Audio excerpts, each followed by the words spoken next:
की बराबरी कोई कर ही नहीं सकता है। ईश्वर को अद्वितीय कहा जाता है कि मतलब ईश्वर के बराबर दूसरा कोई है ही नहीं।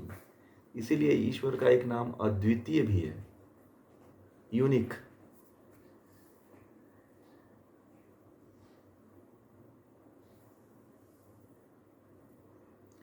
ईश्वर ईश्वर जो है ना, प्रकृति में छोटा सा एक मतलब इलेक्ट्रॉन डाल रखा है, अपनी शक्ति का एक इलेक्ट्रॉन डाल रखा है, इलेक्ट्रॉन प्रोटॉन डाल रखा है, वही चला रही है। ईश्वर का अभी कोई मतलब एक बूंद भी नहीं है इस संसार में। एक बूंद भी नहीं है, ईश्वर का एक बूंद भी नहीं है। ईश्वर इतना महान है, इतना बड़ा है।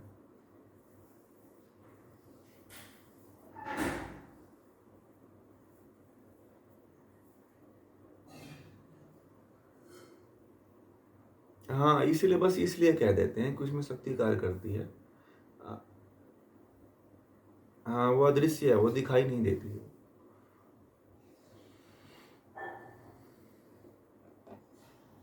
ठीक है, समझ में आ गई बात? चलिए,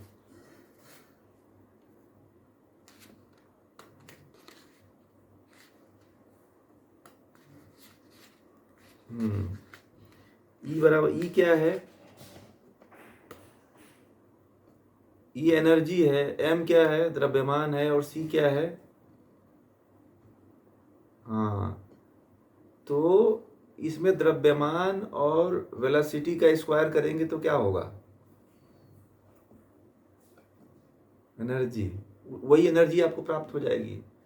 तो इन्होंने ये कह दिया, आज के वैज्ञानिकों ने खोज किया कि एनर्जी में द्रव्यमान है। क्या है? मैटर। ये नहीं कहते हैं, मैटर है ना वो। तो क्या एनर्जी में द्रव्यमान है? वो किसका द्रव्यमान है उसमें?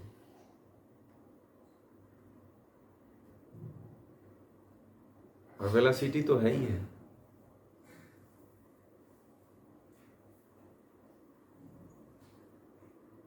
हाँ, वो लोग उस चीज को ढूंढ ही नहीं पाए हैं। आप इस चीज को मैंने जी समझिए। वो लोग अभी द्रव्यमान में फंस गए। द्रव्यमान है ही नहीं है प्रकृति में। आप केवल वो लोग जो है क्या किए, ई बराबर एम सी स्क्वायर कर दिया, यानी कि उनको द्रव्यमान लाना पड़ गया। वो भटक गए रास्ते से। जो जो मार्ग ऋषियों ने ढूंढा है, वहां तक वो पहुंच ही नहीं पाए। सबसे बड़े मजे की बात आपको बता दूं, वो वहां पे ई बराबर एम सी स्क्वायर कर दिया, सी का स्क्वायर कर दिया उन्होंने। प्रत्यक्ष को ही प्रमाण मानते हैं वो लोग, इसलिए वो वहां तक नहीं पहुंच पाए। इसीलिए आज के वैज्ञानिक आध्यात्मिकता को स्वीकार नहीं कर पाते हैं। इनका जो सूत्र है ना, अध्यात्म के आगे फेल हो जाता है। इसीलिए वो लोग नहीं पहुंच पाए इस चीज को। आप लोग पढ़े होंगे ई बराबर एम सी स्क्वायर, पूरा इक्वेशन हल किए होंगे, पूरा परीक्षा में आया भी होगा ई बराबर एम सी स्क्वायर को, इस इक्वेशन को हल करो। हम लोग भी हल किए थे। परंतु जब आध्यात्म में आए ना, तो पता चला कि ये तो पूरा खोखला है, अभी ये भी पूर्ण नहीं है। ई बराबर एम सी स्क्वायर जो सूत्र है ना, वो अभी पूर्ण है ही भी नहीं। देखना आने वाले समय में उसके ऊपर भी रिसर्च होगा। उसमें ना, उसमें ई एनर्जी जो है ना, एनर्जी को द्रव्यमान से आप नहीं देख सकते हो। और वह एनर्जी ऐसी है जो अदृश्य है, जो कभी दिखाई नहीं देती है।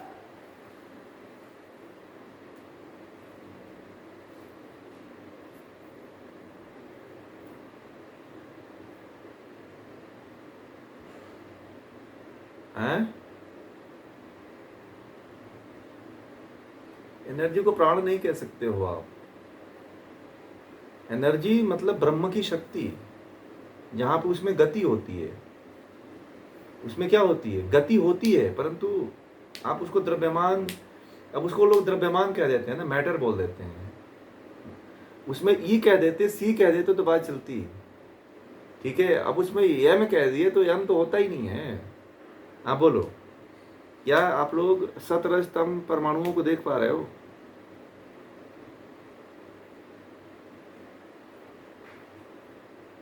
आप लोग सब लोग इंजीनियर हो, इस चीज को पढ़े होगे, फिजिक्स में सब लोग आप लोग जानते होगे।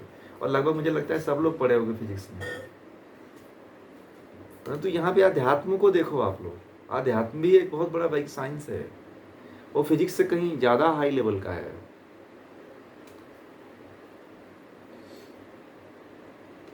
हाँ, बस उसको मान लिए थे कि ऐसा होता है। हाँ,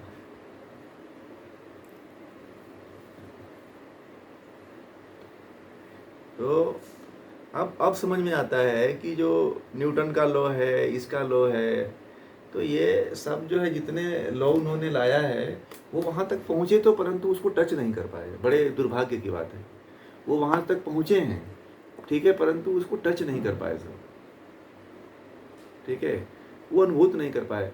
इसीलिए अंग्रेज कहते हैं ना कि भारतीयों का जीन जो होता है बड़ा आध्यात्मिक होता है, ठीक है। भारतीय लोगों का जो जीन है और जो हमारा जीन है, तो हम लोग भौतिकता की तरफ जाते हैं और इंडियन लोग स्पिरिचुअलिटी की तरफ जाते हैं।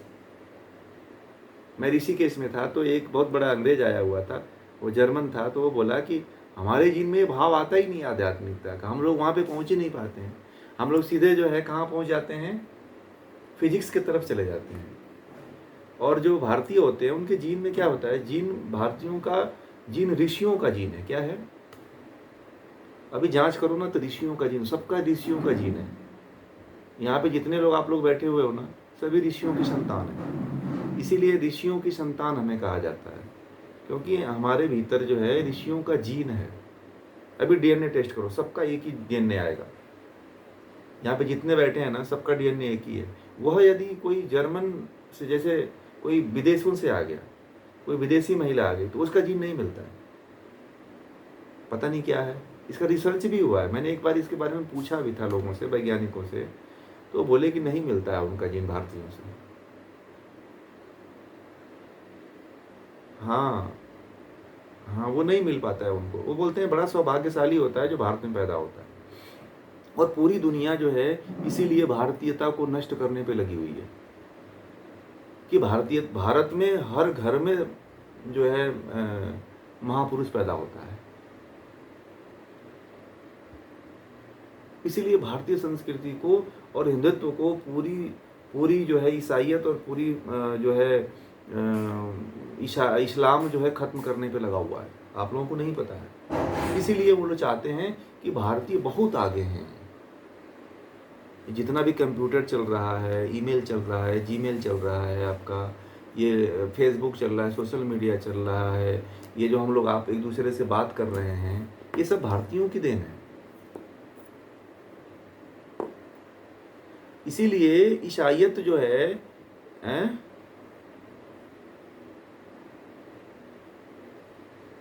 हाँ हाँ, नहीं आता है उनको, कुछ आता ही नहीं है। वो टेक्नोलॉजी, मैं बताया ना कि ये जो जीन है ना, ये जो जीन आप लोगों का है ना, भारतीय जीन को बदलने के लिए इतना प्रयास किया जा रहा है कि आप लोगों को पता है, भारतीय जीन को बदलने के लिए तरह तरह की वैक्सीन लाई जाती है। भारतीय जीन को बदलने के लिए भारत में हर दवा का ट्रायल होता है, पता है आप लोगों को?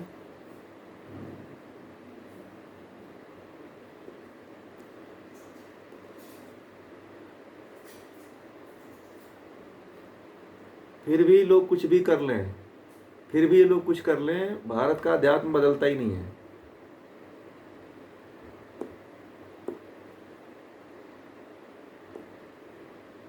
वो तो आ गया है, वो तो आ गया है, आ गया है, वो तो बहुत दिनों से आ गया। बीटी वैगन कानून कब का पास हुआ है? 2014 से पहले का।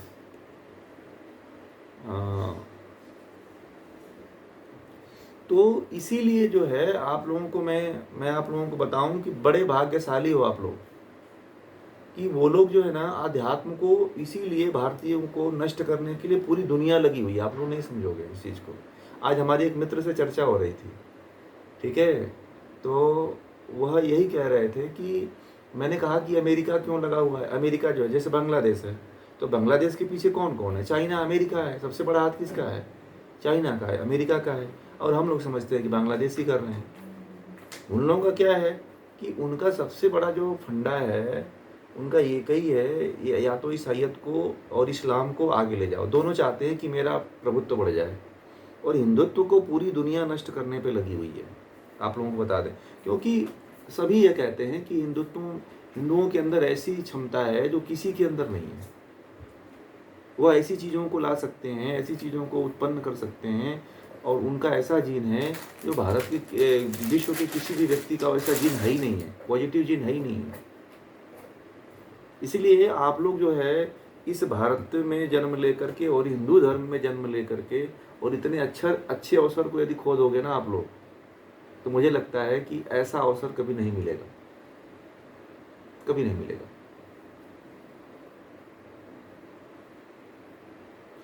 हाँ, मुट्ठी भर लोग बहुत कुछ कर सकते हैं, ये भी है कि मुट्ठी भर लोग जो है एक आदमी जो है इसमें 10,000 हाथ के बराबर है, समझ जाइए। हाँ,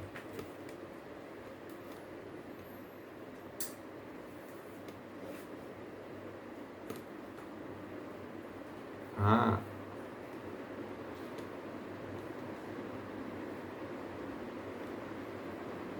अभी आप लोगों को नहीं पता है कि भारत में पहले आंधियां आती थी तो लोग कहाँ भागते थे, पता है? बागीचे की तरफ, मैदान में भागते थे। पता है आप लोगों को? भारत का एक पुराना नियम है, आप लोग देखे होंगे आज से 10 साल पहले जब गांव में आंधियां आती थी तो लोग कहाँ जाते थे भाग करके? घर से निकल जाते थे और मतलब मैदान में भागते थे, ठीक है? और अब क्या हो रहा है, जब आंधी तूफान आते हैं तो लोग घर में भागते हैं, ठीक है? हाँ, भूकंप आएगा तो मैदान में भागना पड़ेगा। इसीलिए देखिए, जो फिजिक्स है ना, जो आज की फिजिक्स है ना, वो आज की फिजिक्स देखिएगा आने वाले समय में वह मतलब ओल्ड हो जाएगी। और जिस दिन आध्यात्म आ गया ना, न्यूटन ने अपने जीवन के अंतिम समय में जानते हैं क्या बोला था? गीता पढ़ा था उसने, ठीक है? अंतिम समय में उसको किसी ने गीता दे दिया, किसी भारतीय व्यक्ति ने कहा कि आप एक बार, इतना आपके पास दिमाग है, एक बार गीता पढ़ लो। तो जब उसने गीता पढ़ा तो बोला कि अरे इस ज्ञान के आगे तो मैं एक समुद्र की एक बूंद के बराबर भी नहीं हूं। मैं इतनी ऊंची बात, शायद मुझे यह ज्ञान पहले लेना चाहिए था। अब्दुल कलाम जी थे, वह कुरान नहीं पढ़ते थे, क्या पढ़ते थे? गीता पढ़ते थे, और लोगों को कहते थे कि गीता पढ़ो, ठीक है? वो थे मुस्लिम, परंतु वो कहते थे दर्शन पढ़ो, उपनिषद पढ़ो, समझ रहे हैं? तो ये अपने आध्यात्म में इतनी गहराइयां हैं, इतनी ऊंचाइयां हैं कि आप लोग इसकी कल्पना नहीं कर सकते। यहाँ तक पहुँचने के लिए उनको ना, मैं बता रहा हूँ, अरबों खरबों रुपए लगाएंगे, तब भी इस चीज़ को, यहाँ तक, इस जो ऋषियों की शोध है ना, वहाँ तक वो नहीं पहुँच पाएंगे। मैंने बताया कि वो लोग केवल 3 तत्वों की खोज किए हैं, और आज से लाखों वर्ष पहले महर्षि कपिल हुए थे, कितने तत्वों की खोज कर दिया?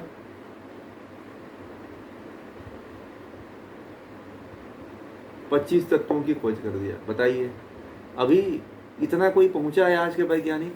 पहुंच पाएगा क्या? है? इसीलिए तो मैं कहता हूं कि ऋषियों ने जो दे के गए हैं हमें, जो ऋषियों ने हमें ज्ञान दिया है, जो हमारी धरोहर है, मैं इसीलिए इसी मिशन पे हम लोग लगे हुए। इस मिशन को बहुत ऊंचाइयों तक ले जाना है। हर भारतीय के अंदर ये डालना है कि उसके अंदर शक्ति बहुत है, परंतु ईंधन नहीं है। यह ईंधन ज्ञान है। इस ज्ञान को यदि हर भारतीय के अंदर पहुंचा दिया गया, हर युवा के अंदर पहुंचा दिया गया, हर व्यक्ति के अंदर पहुंचा दिया गया, तो भारत जो है पुनः पहले जैसा विश्व गुरु बन जाएगा।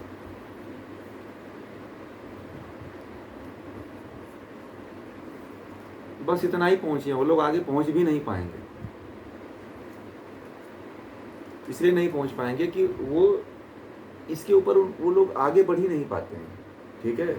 हमारे यहाँ टेक्नोलॉजी ऐसी थी कि मंत्रों पे बाण चलते थे, ठीक है? मंत्र का है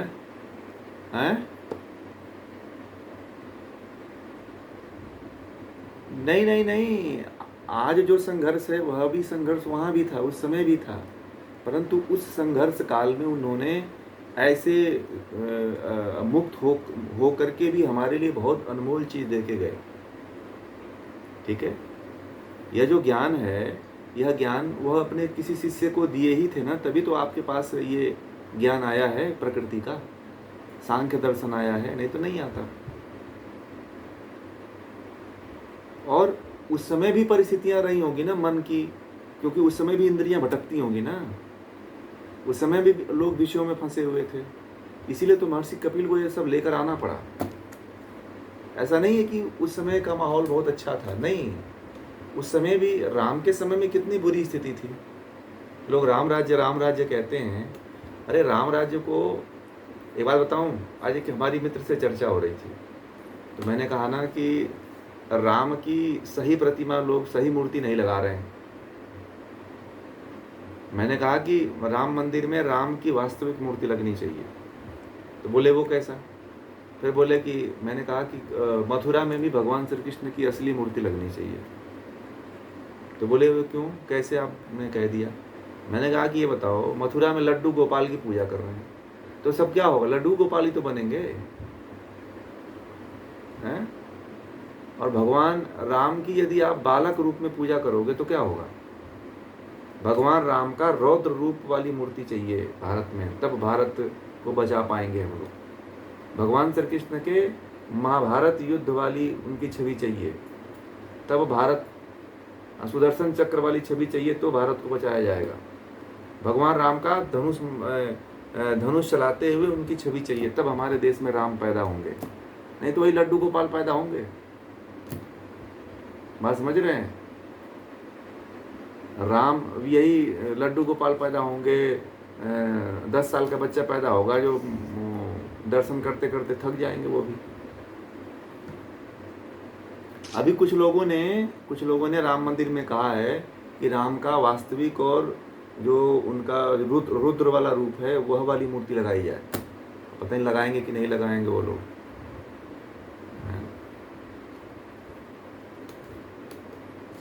नहीं, मैंने विश्व हिंदू परिषद के एक हैं, उनको मैंने बोला था कि आप बोलो कि फालतू वाला बच्चों वाला मूर्ति ना लगाएं। मैंने उनको बोला था, बोलिए कि रौद्र रूप वाले जब लोग देखें तो उनके अंदर का राम जगे।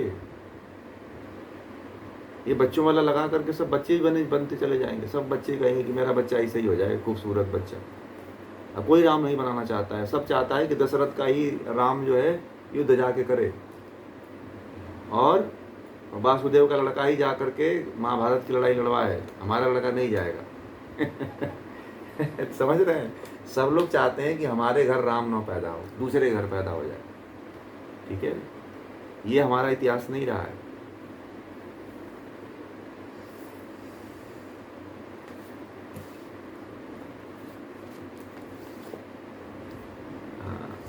नहीं, हम रामायण और महाभारत आप लोगों को बहुत ही अलग तरीके से पढ़ाएंगे। जैसे गीता अलग तरीके से पढ़ाया है ना, वैसे ही एकदम डिफरेंट महाभारत और डिफरेंट रामायण पढ़ाऊंगा आप लोगों को। आप लोग जब उसको पढ़ लोगे तो आप लोगों के अंदर भी क्रांति हो जाएगी कि वास्तव में कथा क्या होती है। ये लोग जितने कथाकार लोग कथा कहते हैं, वही लड्डू गोपाल को सामने रख लेंगे। मैं उनका विरोध नहीं करता हूँ, ठीक है, मैं बात कह रहा हूँ।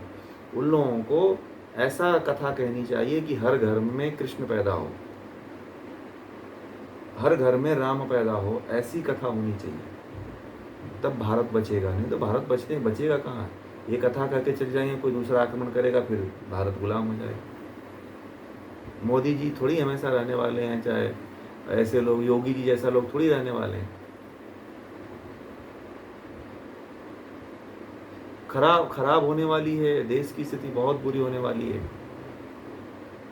होगी। अगर लोग क्या है, अब लोग क्या है, कोई लड़ना नहीं चाहता है ना, किसी को कुछ अपना इतिहास पता ही नहीं है।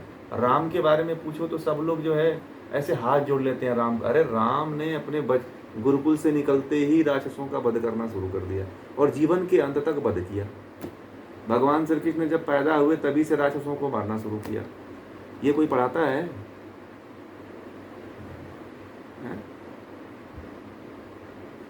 अब क्या है, भगवान श्री कृष्ण को कोई नचनिया बना देता है, भगवान श्री कृष्ण को गोपियों के साथ रासलीला करते हुए दिखा देता है। तो क्या ऐसे थे भगवान श्री कृष्ण? क्या नहीं थे? भगवान राम को कोई जो है डोली में बैठा के घुमा रहा है, उनको घर घर हैं कि उनको घर खाना खाने आ रहे हैं, ऐसे मतलब ऐसे देवताओं को लोग जो है करते हैं। और आप लोगों के यहाँ भगवान विष्णु के रूप को जो है लोग नचा देते हैं उसी में। काली देवताओं को पूरा जो है उनका एकदम रौद्र रूप होना चाहिए, दुर्गा का हो, राम का हो, कृष्ण का हो, तब हमारे देश में लोग ऐसा पैदा होंगे। कोई उस छवि को दिखाओ ना, उस छवि को दिखाना चाहिए जिस छवि से हमारे देश का जो है उन्नति हो। उस छवि को नहीं दिखाओ जिस छवि से हमारा देश कायर हो जाए, हमारा देश गुलाम हो जाए। ठीक है। अब जितने भी मैंने जिसके घरों में जाता हूँ, माता जी लोग क्या करते हैं, लड्डू गोपाल को लेकर दिन भर पूछती रहती। मैंने कहा कि माता जी ये भगवान श्री कृष्ण के बारे में पता है आपको? बोलते हैं कि नहीं, हमारे लाडलो छोरो गोपाल छे। ठीक है। तो मतलब यही भाव उनके अंदर। मैंने कहा भगवान श्री कृष्ण जी तो जीवन भर जो है सत्य की लड़ाई लड़ते रहे, न्याय की लड़ाई लड़ते रहे, लोगों को न्याय दिलवाए और बहुत अच्छी व्यवस्था दे करके गए। सारे राक्षसों को, अन्यायियों को, पापियों को, अत्याचारियों को। आज कृष्ण की देन है कि हम लोग आज ये गीता पढ़ रहे हैं, आध्यात्मिकता की तरफ आज हम लोगों को ये सब ग्रंथ पढ़ने का अवसर मिल रहा है। 5000 साल पहले की बात है ये, कोई बहुत लंबी बात नहीं है। भगवान श्री कृष्ण को आए हुए 5000 साल हो गए, और उसी भगवान श्री कृष्ण का ही प्रभाव है कि हम लोग आज कलयुग में इतने लोग आध्यात्मिक हैं, नहीं तो वो भी नहीं हो पाते लोग। क्या है कि भारत में बड़ी समस्याएं हैं, सही चीज़ को बताने वाले लोग नहीं हैं, और जो सही है उसके पास लोग जाते नहीं हैं। समस्या ये है।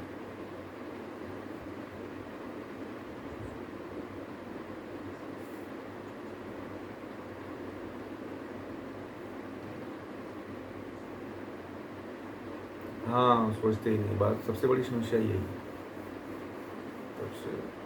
सबसे बड़ी समस्या ये भी है, और दूसरी बात ये भी है कि हम लोग अपने आप को उस लेवल तक तैयार भी नहीं रखे हुए हैं। चलो मान ले आपके घर ही समस्या आ जाए, आपके घर ही समस्या आ जाए, तो क्या आप उस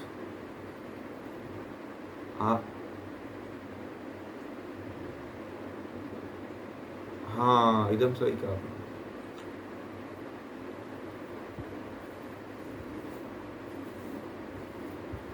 क्यों? अब पता क्या है, ये इसलिए है कि हमारे पास देखिए हमारे जितने ऋषि मुनि थे ना, वो राष्ट्र प्रेमी थे। क्या थे? जो राष्ट्रवादी हो सकता है वही आध्यात्मिक होगा, और जिसके अंदर राष्ट्र के प्रति हिलोरे नहीं लेता है ना, जो राष्ट्र के प्रति जिसके अंदर करुणा नहीं है, जिसके अंदर प्रेम नहीं है, वो व्यक्ति कभी आध्यात्मिक भी नहीं हो सकता। जितना देखिएगा, जितने आध्यात्मिक लोग मिलेंगे, राष्ट्र के प्रति बहुत बड़ा प्रेम होता है उनका। ठीक है। क्यों? क्योंकि राष्ट्र का बहुत बड़ा कर्ज है। अगर इतना अमन चैन नहीं होता तो क्या आप लोग बैठ करके भोजन कर पाते? क्या बैठ करके ग्रंथ पढ़ पाते आप लोग? बोलिए।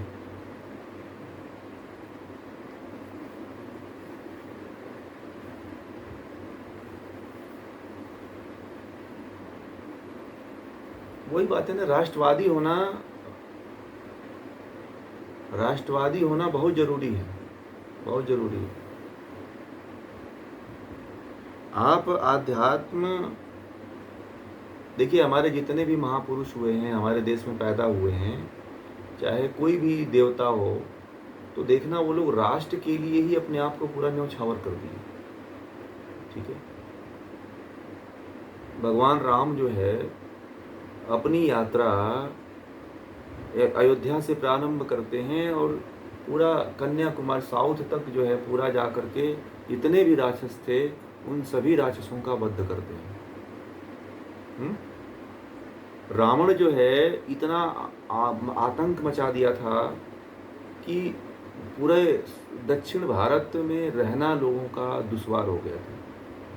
इसलिए भगवान राम जो है पूरे विश्व के वो राजा थे। तो राजा दशरथ ने कहा राम को, इसीलिए कैकेयी जो थी, कैकेयी कोई गलत निर्णय नहीं ली थी। कैकेयी ने जो निर्णय लिया था बहुत अच्छा लिया था।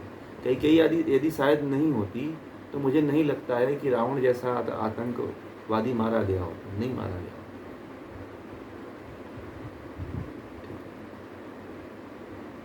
हाँ, रावण जो है अपने आप को, पता है लंका उसके लिए सबसे सेफ जगह थी, पता है, क्योंकि लंका वो आक्रमण करके सब जगह आक्रमण करके मार पीट के चला जाता था, परंतु उसके यहाँ कोई आक्रमण कर ही नहीं पाता था, क्योंकि चारों तरफ से समुद्र से घिरा हुआ था।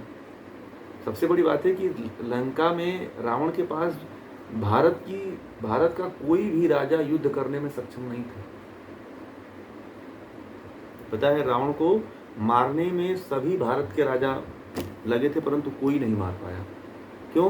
क्योंकि रावण एकदम समुद्र के बीच में अपनी नगरी बसा रखा था, अपने आप को छिपा रखा था, इसलिए रावण की शक्ति सबसे अधिक थी। ठीक है, परंतु देखिए भगवान राम ने, जो आदिवासी लोग हैं, जो जंगलों में रहने वाले जो राजा थे, उनकी सहायता लेकर के समुद्र में पुल बना दिया। ठीक है, और उनको रावण को मार भी दिया, और कोई राजा में साहसी नहीं था कि पुल बना पाए। पता है पुल बनाने में कितने जो है कितनी अच्छी टेक्नोलॉजी, कितनी हाई लेवल की टेक्नोलॉजी रही होगी। आज बताइए, आज दुनिया के इतने बड़े इंजीनियर हैं, क्या कोई आज तक वैसा पुल बना पाया? कोई न बनेगा, न कोई बना पाया।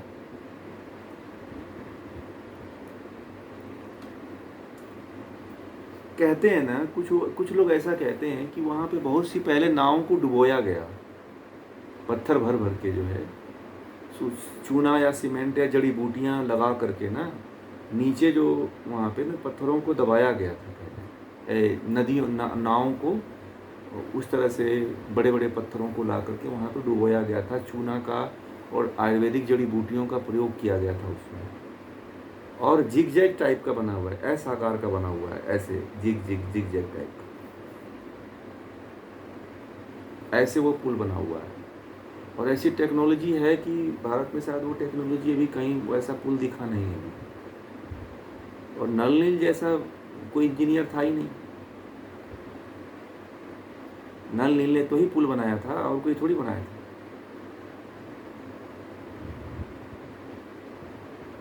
नल नील का कहीं नाम है साउथ में? कहीं उन लोगों का कोई कुछ है क्या? उन लोगों का कुछ प्रतिमा बना हुआ है, आप लोग जानते होंगे शायद। कहीं नहीं है ना? नहीं, नल नील का होना चाहिए। वो केवल जो है, देखिए साउथ आज भी टेक्नोलॉजी में सबसे आगे है। इतना साउथ में टेक्नोलॉजी है, उत्तर भारत में नहीं है, न मध्य भारत में।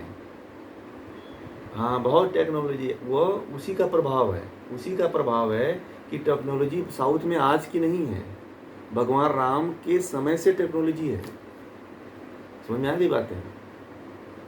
तो अभी देखिए, नल नील को आज तक कोई सम्मान नहीं मिला है, और मिलना चाहिए। उन्हीं दोनों के कारण जो है पुल बन गया, नहीं तो पुल नहीं बन पाता, न सीता आ पाती, न युद्ध हो पाता, न रावण मारा जाता। बहुत बड़ा योगदान है उनका, टेक्नोलॉजी उनकी बहुत हाई लेवल की थी।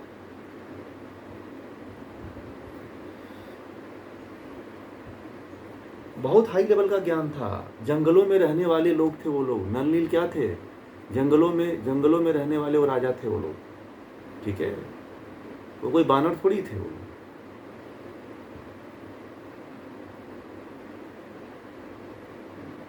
सुग्रीव राजा थे ना, किष्किंधा के राजा थे, हम्पी के, जो आप लोग जहाँ पे रानी जी रहती है ना। हाँ, उसको सब पता था, उसका इतना नॉलेज था ना।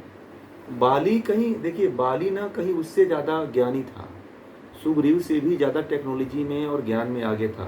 परंतु उसका वो ये क्या किया था कि उसने सुग्रीव की पत्नी को ना, उसको रखेल बना रखा था। ठीक है, उसकी पत्नी को उसने जो है, अपने भाई की पत्नी को जो है, उसने रावण की तरह ही हरण करके उसके साथ शोषण करता था। उसकी एक ही गलती थी, इसीलिए राम ने उसको मारा था, पता है। और रामायण में बाकायदे लिखा भी हुआ है कि भाई की जो पत्नी होती है वो तुम्हारी बेटी समान है, और तुमने इसके साथ गलत काम किया, इसीलिए जो है उसको केवल मारे थे। नहीं तो रावण, यदि भगवान राम अगर उससे मिल गए होते तो रावण को तो उठा के कैद करके लेकर आता हो। इतने बड़े बड़े योद्धा थे, इतने राम के समय में जो जितने योद्धा थे, जितनी टेक्नोलॉजी थी, वह टेक्नोलॉजी अब, और वह शक्ति, वह ज्ञान, वह मतलब सिद्धियां अब नहीं है। नाड़ी ज्ञान का सबसे बड़ा